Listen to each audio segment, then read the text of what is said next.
Shalom Shalom Shalom. ഞാൻ Daniel ഫിലിപ്പാണ് സംസാരിക്കുന്നത്.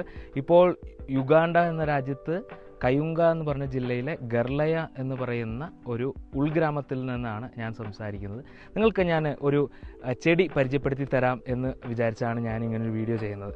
ഇത് കണ്ടിട്ടൊരു ചെടിയായിട്ട് തോന്നുന്നില്ല എന്ന് എനിക്കറിയാം. ഇത് ഒരു സ്വല്പം നല്ല വണ്ണമൊക്കെ ഉള്ള ഒരു ഒത്ത മരം പോലെയാണ് ഇതിൻ്റെ തടി കാണാൻ ഉള്ളത്. ഞാൻ കുറച്ചുകൂടെ ബാക്കിലോട്ട് നിന്നാൽ നമുക്ക് ഇത് മുഴുവനായിട്ട് കണ്ടാൽ ചിലപ്പോൾ നിങ്ങൾക്ക് മനസ്സിലായേക്കാം ഇത് ഏതാണ് ചെടി എന്നുള്ളത്. ഇത് നമ്മുടെ നാട്ടിൽ കള്ളിമുൾ ചെടി എന്ന് പറയുന്ന ചെടിയാണ്. പക്ഷേ ഇതിൻ്റെ വലിപ്പം കണ്ടപ്പോൾ ഞാനും ഞെട്ടിപ്പോയി. ഇത് വളർന്ന് ഒരു മരത്തിൻ്റെ സൈസ് എത്തിയിട്ടുണ്ട്. നമ്മുടെ നാട്ടിലൊന്നും ഇത് വളരെയധികം കാണാൻ കിട്ടുന്ന സാധനമൊന്നുമല്ല. വളരെ റയറായിട്ട് ഒക്കെയാണ് കുറച്ച് വലിപ്പമുള്ള കള്ളിമുൾ ചെടി തന്നെ നമുക്ക് കാണാൻ കിട്ടാറ്. ഇത് സാധാരണ ആളുകൾ താമസിക്കുന്ന സ്ഥലത്തും ഇത്രയും വളർന്നു നിൽക്കുന്നത് കാണാറില്ല. കാരണം ഇതൊരു ചെറുതായിട്ട് വളർന്നു വരുമ്പോഴേക്കും നമ്മൾ ഇത് വെട്ടിക്കളയാറുണ്ട്. പക്ഷേ ഇത് ഇപ്പോൾ ഈ മരം വെട്ടിക്കളയണമെന്നുണ്ടെങ്കിൽ ചില്ലറ കഷ്ടപ്പാടോ അല്ലെങ്കിൽ ചില്ലറ അധ്വാനമോ അല്ല. ഒരു മരം മുറിച്ചു മാറ്റുന്ന ആൾ സഹായവും അധ്വാനവും വലിയ കഷ്ടപ്പാടും ഉണ്ട്. ഇത് ഞാനിപ്പോൾ നിൽക്കുന്നത് ജനവാസം ഒട്ടുമില്ലാത്ത വളരെ വിജനമായ ഒരു സ്ഥലത്താണ്.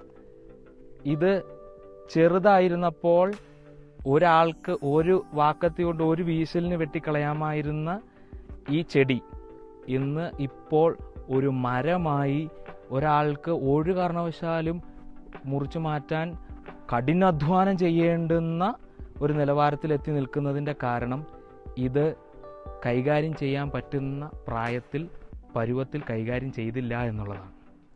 നമ്മുടെ ജീവിതത്തിലും പല മേഖലകളിൽ ഇങ്ങനെ തന്നെ ആണ് ഉണ്ടാവാറ്.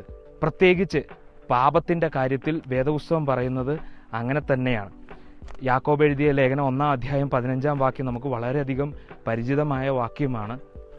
മോഹം ഗർഭം ധരിച്ച് പാപത്തെ പ്രസവിക്കുന്നു, പാപം മുഴുത്തിട്ട് മരണത്തെ പെറുന്നു. പക്ഷെ ആ വാക്യം ഇംഗ്ലീഷിലെ പ്രയോഗം എനിക്ക് ഭയങ്കര ഇഷ്ടമാണ് കേട്ടോ. ഇംഗ്ലീഷിൽ ആ വാക്ക് പറയുന്നത് സിൻ മച്യൂവേഴ്സ്, പാപത്തിന് പക്വത വന്നിട്ട് മരണത്തിന് ജനനം കൊടുക്കുന്നു, മരണത്തെ പ്രസവിക്കുന്നു എന്നാണ് ഇംഗ്ലീഷിലെ പ്രയോഗം. മലയാളത്തിലെ അർത്ഥം അത് തന്നെയാണെങ്കിലും ആ മച്യൂവേഴ്സ്, പക്വത വന്നിട്ട് എന്ന വാക്ക് എന്നെ വളരെയധികം ചിന്തിപ്പിച്ചു. ഇത് ഒരു കൊച്ചു ചെടിയായിരിക്കുമ്പോൾ, ഒരു കുഞ്ഞായിരിക്കുമ്പോൾ, അല്ലെങ്കിൽ ഇത് വളർന്നു തുടങ്ങിയ സമയത്ത് മുറിച്ചു മാറ്റിയിരുന്നെങ്കിൽ ഇത് എളുപ്പം കൈകാര്യം ചെയ്യാമായിരുന്നു. എന്നാൽ അതിന് വളരാൻ അനുവദിച്ച് ഇത് മൈൻഡ് ചെയ്യാതെ അതങ്ങനെ വിട്ട് ഇപ്പോൾ ഇത് മുറിച്ചു മാറ്റണമെങ്കിൽ ചില്ലറ പണിയൊന്നും ചെയ്താൽ പോരാ എന്ന അവസ്ഥയിൽ വന്നു നിൽക്കുകയാണ്. ഇങ്ങനെ തന്നെയാണ് ജഡത്തിൻ്റെ ഒട്ടുമിക്ക പ്രവൃത്തികളും. കയ്പിൻ്റെ വേര് വല്ലതും എന്ന് എബ്രായ ലേഖനത്തിൽ പറയുന്ന പ്രയോഗം വളരെയധികം ചിന്തനാർഹമാണ്. ഏതെങ്കിലും ജീവിതത്തിൽ ഒരു കുറവ് വന്നാൽ, തെറ്റു വന്നാൽ, അത് കാത്തു നിൽക്കാതെ അല്ലെങ്കിൽ അതിനൊരു പരിഹാരം എന്നുണ്ടാകും അപ്പോൾ നമുക്ക് ശരിയാക്കാമെന്നൊന്നും നിൽക്കാതെ ഒരു തെറ്റു വന്നാൽ അപ്പോൾ തന്നെ യേശുവിൻ്റെ അടുക്കലേക്ക് ഓടിച്ചെല്ലാനുള്ള മനസ്സാണ് ഒരു വിശ്വാസിക്ക് ഏറ്റവും ആദ്യം ഉണ്ടാകേണ്ടത്. അത് ഏതു തരം പാപമായാലും വളരാൻ അനുവദിച്ചുകൂടാ. വളർന്നു കഴിഞ്ഞാൽ ചിലപ്പോൾ അത് വെട്ടിമാറ്റാൻ കൊടുക്കേണ്ടുന്ന വില വലുതായിരിക്കാം. 1 യോഹന്നാൻ എഴുതിയ പുസ്തകം 1-ാം അധ്യായം അതിൻ്റെ 9-ാം വാക്യം പറയുന്നത് വളരെ സിമ്പിളാണ്. ഏറ്റുപറയുന്നതെങ്കിൽ അവൻ നീതിമാനായതുകൊണ്ട്, കർത്താവിൻ്റെ റൈറ്റ്യസ്നെസ് കാരണം, അവൻ്റെ നീതി കാരണം, അവൻ വിശുദ്ധനായതുകൊണ്ട് നമ്മളെയും വിശുദ്ധീകരിക്കാൻ അവൻ തയ്യാറാണ് എന്നുള്ള സത്യമാണ്. സോ ഏത് പാപമായാലും എത്രയും പെട്ടെന്ന് പിന്തിരിയുക, അതിനെ വളരാൻ അനുവദിച്ചുകൂടാ.